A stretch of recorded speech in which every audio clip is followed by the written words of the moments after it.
This is McCook's Mr. Bill. An honor to have you here. You're here for a story. Well, how about playing the devil's advocate? I said the devil's advocate. What if we could look back and be Monday morning quarterback and see how Japan could have perhaps done a better job of fighting the United States when it was island hopping? I believe one of the true mistakes that they made was using their own weaponry, be it the 7.7 Jap, and of course they had 6.5 too in there. But those large caliber bore rifles, bold action, barely quality enough to even be considered a World War I vintage, let alone World War II, that they couldn't begin to hold out. What could have been, if playing the devil's advocate, been a better way to defend the Japanese held islands.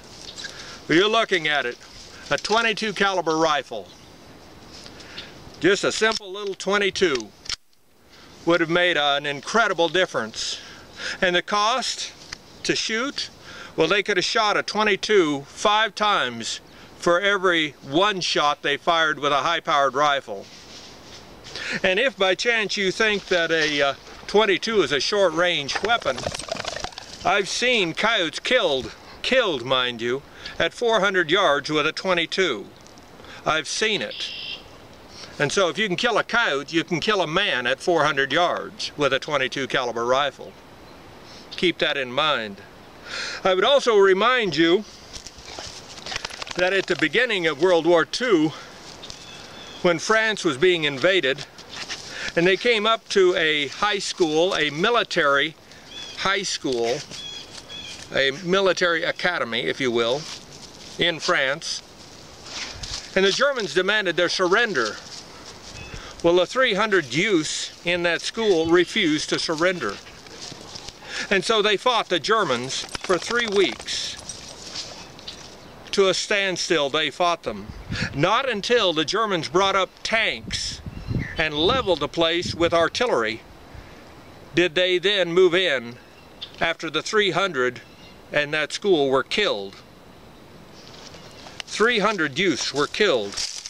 Now, how did they hold out 3 weeks against the cream of the crop of the military and the Nazi army? They did it with single-shot 22 caliber rifles. Single-shot 22 caliber rifles. If the Japanese would have had 22 caliber rifles rather than the big bore stuff that they had, rest assured those islands would have probably been taken anyway, but the cost would have been astronomically higher. And every island, when it was taken, it was found that there was almost none or no ammunition left. They'd run out of ammunition. With 22, they'd had 5 times the ammunition. That means they'd have held out 5 times as long, very possibly. And that'd been also a good chance of 5 times the wounded and killed. If you were playing the devil's advocate, you'd have sure considered, if you was a Japanese, to have a 22 caliber rifle in the hands of your soldiers. Lightweight, and the ammunition you could carry 5 times as much.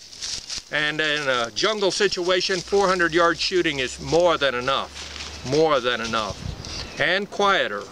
And quieter. This is McCook's Mr. Bill, just looking back into history and playing the devil's advocate. And I would remind you this final thought: history repeats itself. So I hope you have a 22 caliber weapon for the future. Rate this film.